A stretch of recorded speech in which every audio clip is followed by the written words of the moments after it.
Hello guys, welcome to my channel. இந்த வீடியோவில் என்ன பார்க்க போகிறோம்னா, பிடிசி 2 நாள் ஒரு நல்ல கிராஷ் நடந்திருக்கு.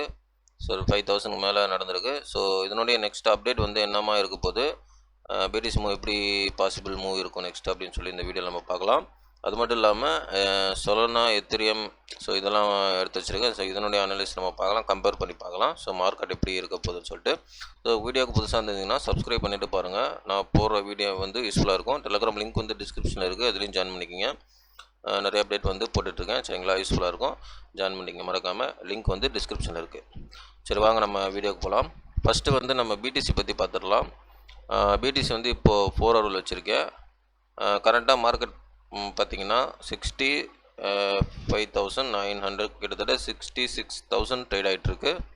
ஸோ இதனுடைய நெக்ஸ்ட் மூவ் எப்படி இருக்கும் நம்ம பார்க்க போகிறதுக்கு முன்னாடி ஒரு சின்ன ஒரு இது பார்த்துடலாம்.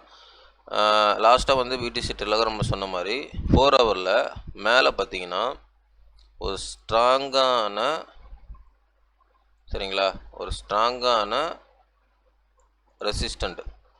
ஸோ பாருங்கள், கிட்டத்தட்ட ஃபஸ்ட்டு 2 3 ஒரு ஸ்ட்ராங்கான ரெசிஸ்டண்ட் வந்து மேக் ஆகிருக்கு. ஸோ இது அப்படி பார்த்தா இந்த மாதிரி மேக் ஆகுதுன்னா இதுக்கு மேலே வந்து லிக்விடிட்டி இருக்கும். அதுவும் இல்லாமல் இதுக்கு மேலே லிக்விடிட்டி இருக்கும்.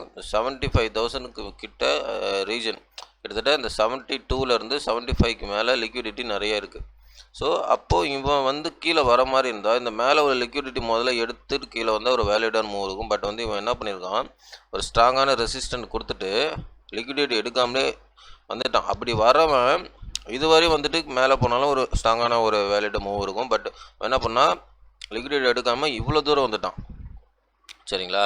ஸோ இப்போ இங்கே நம்ம கவனிக்க வேண்டியது என்ன விஷயம் அப்படின்னு நம்ம பார்த்தோம்னா, இந்த இடத்துல பாசிபிள் 64,500, சரிங்களா? 64,500 இது might be possible, high possible பாட்டமாக இருக்க வாய்ப்பு இருக்குது, சரிங்களா? லோக்கல் பாட்டமாக இருக்க வாய்ப்பு இருக்குது. பிகாஸ் வந்து லாஸ்ட்டு டெலிகிராம்லேயே சொல்லியிருந்தேன், இந்த 1 டே கேண்டில் முடிகிற வரை வெயிட் பண்ணுங்கள். 1 டே கேண்டில் வந்து எங்கே முடியுதோ அது வந்து பாட்டமாக இருக்க வாய்ப்பு இருக்குன்னு சொன்னேன். ஸோ இந்த 64க்கு மேலே 1 டே கேண்டில் முடிஞ்சால் அது வந்து இந்த 658க்கு போகிறதுக்கு வாய்ப்பு கொஞ்சம் கம்மியாகிடுன்னு சொன்னேன். ஸோ அதே மாதிரி ஹை பாசிபிலிட்டி இது வந்து பாட்டமாக இருக்கிறதுக்கு வாய்ப்பு இருக்குங்க, 64, சரிங்களா? ஏன் அப்படி சொல்கிறேன்னா, இங்கே பாருங்கள், 58ல் வந்து ஒரு ஸ்ட்ராங்கான சப்போர்ட் இருக்குது, ஓகேவா? இந்த இடம் இங்கே பிடிசி, அப்புறம் இங்கே.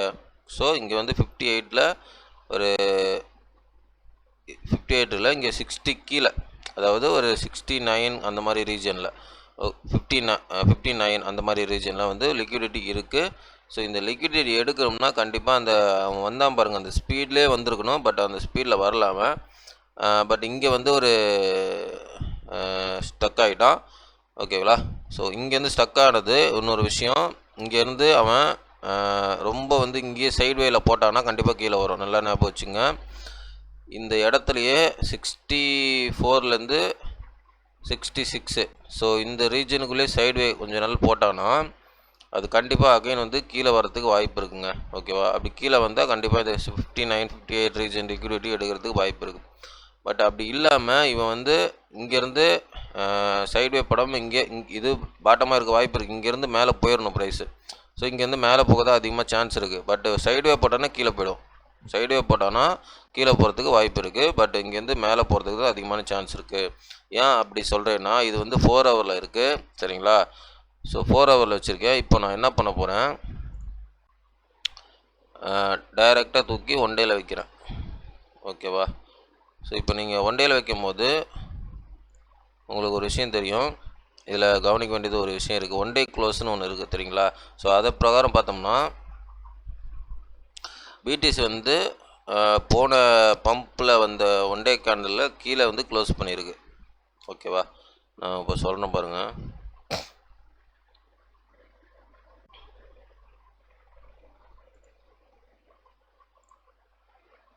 ஸோ இங்கே பார்த்தீங்கன்னா உங்களுக்கு தெரியும். ஸோ வந்து இந்த 1 டே கேண்டலுக்கு பார்த்தீங்களா, இந்த 1 டே கேண்டல் வந்து கரெக்டாக சப்போர்ட்டு பாட்டம். ஸோ அதை வந்து இங்கே 1 டேயில் வந்து பிரேக் அவுட் பண்ணியிருக்கு, ஓகேவா? பிரேக் அவுட் பண்ணியிருக்கு. பிரேக் அவுட் பார்த்தீங்கன்னா கேண்டிலே பிரேக் அவுட் பண்ணியிருக்கு. அதுக்கப்புறம் வந்து அடுத்த கேண்டில் பார்த்தீங்கன்னா இங்கே ரீடெஸ்ட் எடுக்குது, நல்லா தெரியுதுங்களா உங்களுக்கு? ஸோ இது ரீடெஸ்ட் மாதிரி எடுக்குது. ஸோ இது வந்து ஒரு சின்ன ஒரு சப்போர்ட்டை உடச்சிட்டு இங்கே ரெசிஸ்டன்ட் ரீடெஸ்ட் எடுக்கிற மாதிரி இங்கே ஒரு சின்ன சப்போர்ட் ரெசிஸ்டண்ட் சரிங்களா. அதனால் நம்ம வந்து ப்ரைஸ் இங்கேருந்து ஃபர்தராக மேலே போகிறதுக்கு வாய்ப்பு இருக்குது. பட் இங்கே சைடுவே போடக்கூடாது. நல்லா ஞாபகம் வச்சுங்க. சைடுவே போட்டதுன்னா கண்டிப்பாக அது கீழே வரதுக்கு வாய்ப்பு இருக்குது. அது எவ்வளோ தூரம் வரும்னா இந்த 60 59 59 58 அந்த ரீஜன் தான் சரிங்களா. அது ஒரு லிக்விடிட்டி இருக்குது. ஸோ அந்த ரீஜன் மட்டும்தான் வரும். அதுக்கும் கீழே போகிறதுக்கு இங்கே நோ பாசிபிலிட்டிங்க. ஓகேவா. ஸோ அதுக்கும் கீழே போகிறதுக்கு ரொம்ப பாசிபிலிட்டி அதிகம். பட் எனக்கு தெரிஞ்சு டெக்னிக்கலாக வந்து இங்கேருந்தே போயிடணும் சரிங்களா. ஏன் வந்து இங்கேருந்தே போகிறதுக்கு இன்னொரு ஹை பாசிபிலிட்டி இருக்குது அப்படின்னு நான் சொல்கிறேன்னா, அதே வந்து நீங்கள் வீக்லியில் வச்சா உங்களுக்கு தெரியும். இங்கே பாருங்கள், இங்கே ஒரு ட்ரெண்ட் வரைஞ்சிருங்க பார்த்தீங்களா, அப் ட்ரெண்டு. ஸோ இது வந்து பிடிஸோட டாப்பு. ஸோ இந்த டாப்பை வந்து அந்த டாப் ரெசிஸ்டண்ட்டை வந்து பிடிஸ் வந்து வீக்லியிலே உடச்சிருச்சு பாருங்கள். வீக்லியில் உடச்சிருச்சு. போன தடவை வீக்லி உடச்சிருச்சு. மேலே தான் க்ளோஸ் வச்சுருக்கு. அதுவும் இல்லாமல் இங்கே பாருங்கள், இந்த வீக்லி கூட கிட்டத்தட்ட அந்த ட்ரெண்டில் தான் நிற்கிது. ஸோ வந்து அவன் என்ன பண்ணுவான், நான் சொன்னேன் பார்த்தீங்களா அந்த 64,500. ஸோ இந்த ரீஜன் வந்து ஒரு பாட்டமாக இருந்துச்சுன்னா ஓகேவா, இந்த ரீஜன் ஒரு பாட்டமாக இருந்துச்சுன்னா கண்டிப்பாக வந்து இது மேலே போகிறதுக்கு வாய்ப்பு இருக்குது. இந்த ரீஜன் பாட்டமாக போட்டு இதுக்கு மேலே போனால் தான் அது இந்த ட்ரெண்டு வேலிட் ஆகும். ஓகேவா. 64,500 பாட்டமாக போட்டு சீக்கிரமாக இந்த வீக்லி க்ளோஸ்க்குள்ளே இந்த கேண்டில் வந்து மேலே போயிடணும். இந்த வீக்லி கேண்டில் ரெட் கேண்டில் இருக்குது பார்த்தீங்களா, இது மேலே போச்சுன்னா இந்த ட்ரெண்டுக்கு மேலே வந்துடும். அப்போது வந்து வேலிடான மூவ்மெண்ட் இருக்கும். அப்படி இல்லாமல் இங்கே 58க்கு வந்துருச்சுன்னா வச்சுங்களேன், இந்த ட்ரெண்டுக்கு லைன் இருக்குது பார்த்தீங்களா, இது கீழே வந்துடும். அப்படி கீழே வரும் பொழுது அது என்ன ஆகும்னா இன்னும் வந்து டைம் எடுக்கும் மேலே போகிறதுக்கு. அப்போ வந்து இந்த ட்ரெண்டை வந்து வேலிடான மூவ்மெண்ட்டாக இருக்காது. இந்த டோட்டலாக நம்ம பார்க்கும்போது ஸ்ட்ரக்சரை பார்க்கும்போது ட்ரெண்டு வேலிடான மூவ்மெண்ட் இருக்காது. அதனால் ஹை பாசிபிலிட்டி இந்த 64,500க்கு இங்கேருந்தே மேலே போகிறதுக்கு வாய்ப்பு இருக்குது. பட் சைட்வே போடக்கூடாது ஒரு கண்டிஷன் இருக்குது சரிங்களா. ஸோ நெக்ஸ்ட்டு பார்த்தீங்கன்னா எத்திரியமும் பாருங்கள் வீக்லியில் தான் வச்சுருக்கேன். அதே தான் பாருங்க, வீக்லி ட்ரெண்டு. ஸோ இது வந்து மேலே, இது வந்து டவுன் ட்ரெண்டு. இங்கே பார்த்தீங்கன்னா மேலே பிரேக் அவுட் பண்ணி இப்போ ரீடெஸ்ட்டில் தான் எத்திரியம் இருக்குது சரிங்களா. நல்லா கவனிங்க, இந்த ட்ரெண்டு ரீடெஸ்ட்டு தான் இப்போ பண்ணுது எத்திரியம். ஓகேங்களா. ஸோ இதுவும் வந்து பாசிபிலிட்டி, இது பாட்டமாக இருக்க வாய்ப்பு இருக்குது. இங்கே வந்து ரீடெஸ்ட் மாதிரி எடுத்துகிட்டு மேலே போகிறதுக்கு சான்ஸ் அதிகம். அடுத்தது சொலனா பார்த்தீங்கன்னா வீக்லியில் வச்சுருக்கேன். இது நான் ஒன் டேயில் வைக்கிறேன். சொலனா ஒன் டேயில் பார்த்தீங்கன்னா டபுள் டாப் போட்டிருக்குங்க. ஓகேவா. ஸோ நீங்கள் நினைக்கலாம் டபுள் டாப் வந்து ஒரு ஹைக்கான டாப்புக்கான ஒரு சிக்னல் மாதிரி தானே இருக்குது அப்படின்ற மாதிரி நீங்கள் நினைக்கலாம். பட் இங்கே நம்ம கவனிக்க வேண்டியது என்னென்னா, இந்த இடத்துலையும் சொலனாவுக்கும் அவள் லிக்விடிட்டி எடுக்கலை. நல்லா கவனிக்கிறா. அதே மாதிரி சொலனாவுக்கும் எடுக்கலை. அதே மாதிரி இங்கே எத்திரியமுக்கு வந்து லோக்கல் லிக்விடிட்டி அவன் எடுக்கலை. எதுவுமே லிக்விடிட்டி எடுக்கலைங்க. நிறையா இதில் வந்து லிக்விடிட்டி எடுக்காமல் தான் வந்திருக்கான் சரிங்களா. இங்கே பாருங்கள், சொலனாவை கூட அவன் லிக்விடிட்டி எடுக்கலை. தெரிஞ்சுங்களா உங்களுக்கு. ஸோ இங்கே பாருங்கள், இந்த லைன் வரையும் பொழுது இதுக்கு மேலே தான் லிக்விடிட்டி இருக்கும்.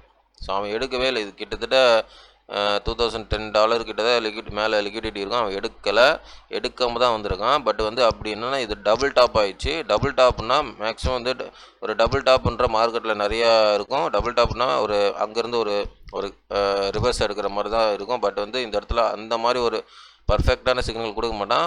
இங்கே பர்ஃபெக்டாக கொடுக்கறதுனால லிக்விடிட்டி எடுக்காதனால கண்டிப்பாக இதுவும் மேலே போகிறதுக்கு வாய்ப்பு இருக்குது. ஸோ டோட்டலாக ஆவரேஜாக நம்ம பார்க்கும்பொழுது ஒரு புல்மார்க் ஸ்ட்ரக்சர் தான் வந்து இங்கே இருக்குது. இப்போ நடக்கிற ஒரு ஷேக்கிங் வந்து ஒரு லாங்கு போகிறதுக்கான ஒரு லாஸ்ட்டாக ஒரு ஷேக்கிங் அவுட் கொடுக்குற மாதிரி தான் இங்கே இருக்குது சரிங்களா. ஸோ இந்த அனலைஸ் வந்து உங்களுக்கு வீடியோ பிடிச்சிருந்தா லைக் பண்ணுங்கள், சப்ஸ்கிரைப் பண்ணுங்கள், கமெண்ட் பண்ணுங்கள். முக்கியமாக லைக் பண்ணிட்டு பாருங்கள், நிறைய பேருக்கு ரெக்கமெண்ட் ஆகும். இது வந்து என்னுடைய ஃபினான்ஸ் நாலேஜ் கிடையாது, மை ஓன் நாலேஜ் தான். இந்த எக்ஸ்பீரியன்ஸ் உங்களுக்கு பிடிச்சிருந்தா நீங்கள் உங்களுடைய ஓன் நாலேஜ், உங்கள் எக்ஸ்பீரியன்ஸ் போட்டு ட்ரேட் பண்ணுறதா இன்வெஸ்ட் பண்ணுறதோ முடிவெடுங்க. எல்லாமே உங்களுடைய ஓன் ரிஸ்க்கும் உங்களுடைய ஓன் மணி சரிங்களா. ஓகே guys, தேங்க்ஸ் ஃபார் வாட்சிங். நெக்ஸ்ட் வீடியோவில் பார்க்கலாம். நெக்ஸ்ட் வீடியோவில் வந்து இன்னும் கொஞ்சம் நல்ல அனலைஸ் நம்ம பார்ப்போம், மார்க்கெட் அனலைஸ் சரிங்களா. Okay guys, bye. Thanks for வாட்சிங்.